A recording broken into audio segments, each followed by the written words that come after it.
What's something your employer did that instantly killed employee morale? One of our senior employees asked for a raise because it had been a few years since he had had one, and he was doing a great job. Management reviewed his file, realized they could pay one of the new guys half of the salary of experienced guy, fired senior guy, promoted junior dude. They weren't aware of the warehouse dynamic, and soon found out that no one liked or wanted to work for or with junior guy. Morale dropped a lot.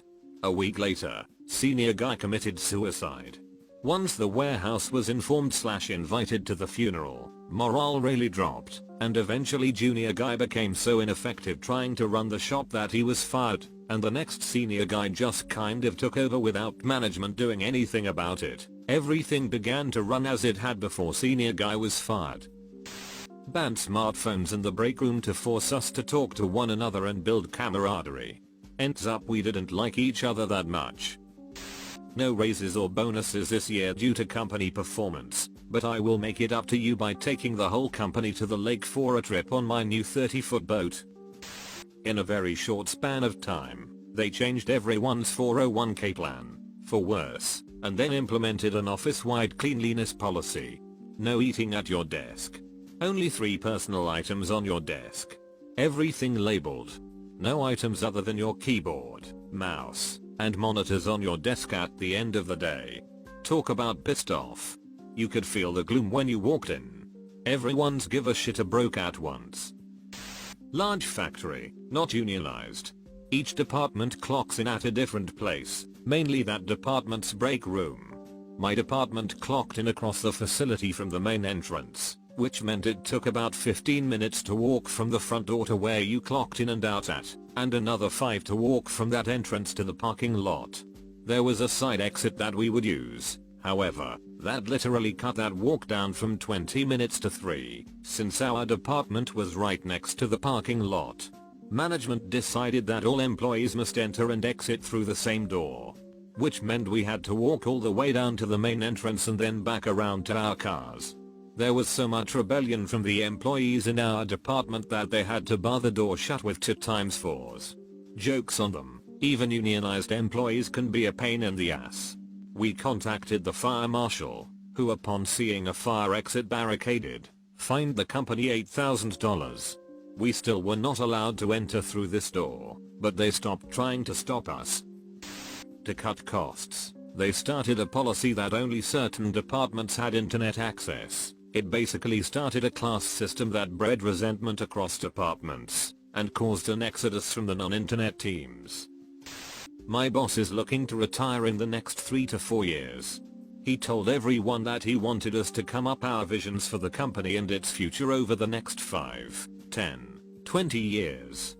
We're a small office of about a half dozen people, but we've been growing, and so everyone brought up growth projections and succession planning once he retires, etc. His son is the heir, apparent, and has a precocious 8-year-old, so in my 20-year version I even included the grandson joining the business and grooming it to become a legacy company. My boss went last, and we were expecting something acknowledging some of our thoughts, or at least an expression of appreciation that the company he founded would live on well past his retirement, be in good hands, etc. Instead it was brutal and short. It was something along the lines of, I do everything around here anyway, so I should just sell the company to fund my retirement, and you can all find other companies to work for in a few years. Mood killed. Meeting ended. In a company of 6 people, owner said in a meeting with everyone that his 2 sales guys are irreplaceable, and that the rest of us are just paper pushers. He now runs a company of 3 people. We were once in the middle of a very stressful period of work, and everyone was feeling it. However, one afternoon, an offhand comment turned into a conversation that we all got involved with, and led to a few laughs. My manager, returning from a meeting, piped up, "Oh, we've finished tomorrow's work, have we? What's all this about? Insert subject matter." Entire team instantly deflated. Unnecessary. Every employee needs time to blow off a little steam. Former teacher. The administrators at my school were usually pretty chill, but had a habit of randomly coming up with minor rules that they would enforce for us. Male teachers had to wear ties even on Jeans Day, etc. Overall it wasn't bad, except for the time an administrator made a crucial mistake. They banned staff from drinking coffee in front of students. Now, if you've never worked in a school, you'd think this isn't a big deal. When you spend nearly 100% of your day in front of students, it definitely is a big deal. First we tried to find any loophole we could. Energy drinks? Banned the next week. Tea? Banned 2 days later. It was chaos.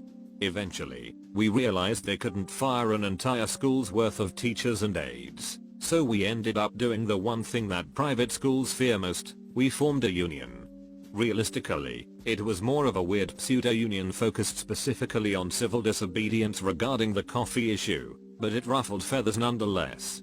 The administrators caved to our demands, allowed us to drink coffee again, and even bought each of us a reusable coffee mug as a gesture of goodwill. And that's the story of how a handful of school administrators almost accidentally created a teachers union, over a complete non-issue. Removed COLA raises each year for all employees, and implemented a raise when promoted or take on more responsibility model. However, promotions are very rare, and raises are never approved. So everyone is losing money to inflation each year, and they try to sell it as a big win for the employees. We aren't stupid people. And companies wonder why employees leave after 3 years. No one knows. It's a mystery. I think it would be funny to hand in your 2-week notice alongside with resume and cover letter for exactly the same position. With perks written in, 3-year experience in this exact position. Only request readjusted salary on the interview. Oh, and if asked why you left your previous job, my employer refused to adjust salary for inflation. Casually said the best employee was X, and everyone, including X, knew that X was among those who did the least amount of work. Edit, X was the most friendly to the boss, always coming in to say, "Hi, do you need anything?" Fired the girl who was in her third trimester of pregnancy 3 days before her maternity leave was to start. My wife was let go after she announced her pregnancy to her manager, and approximately when she would need maternity leave. She was told that they'd rather replace her than deal with a pregnant employee and all that goes with that. A well-worded letter from our attorney got her 1 year's severance, and 2 years medical coverage for her and the baby. Held a super positive, pep rally style company-wide meeting, about how they were going to start combining our sick days with our vacation days, and now just call them PTO.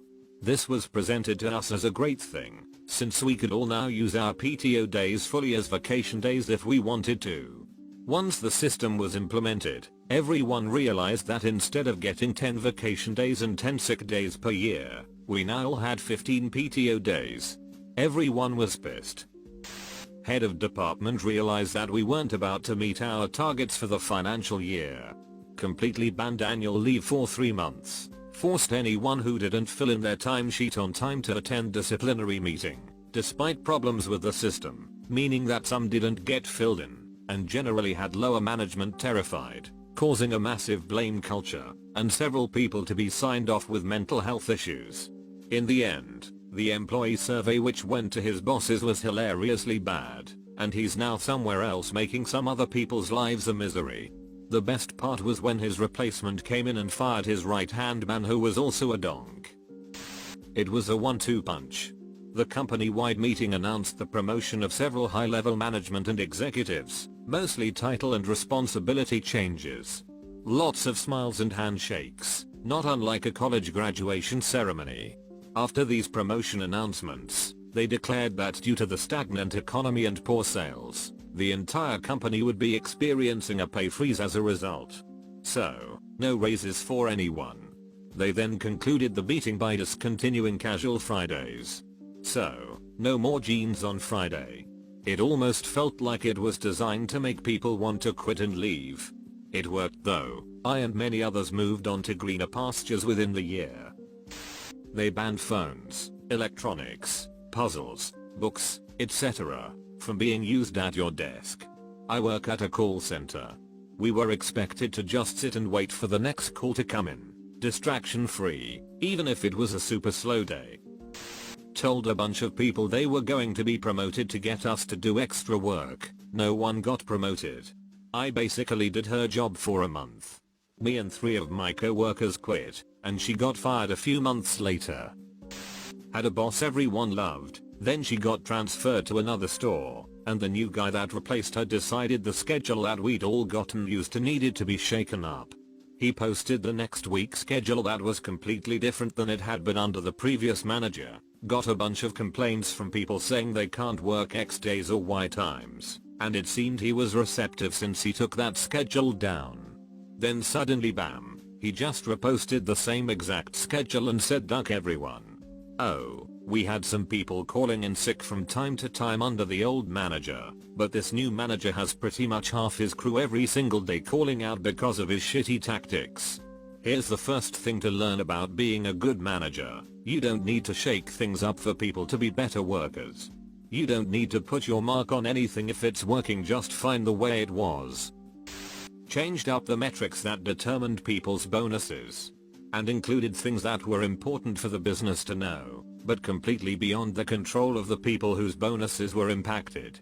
For example, we had a right party contact rate, how many times you actually got the person you were calling versus the number of calls you actually made. The problem with the phone number list came from elsewhere, and the people making the calls were just given a list of numbers, and you had to call them all. No leeway. So you're calling blind from a list you don't control, and get penalized if the list is shit. Oddly enough, the people in charge of making the phone number lists, their bonuses were not influenced by right party contact rate.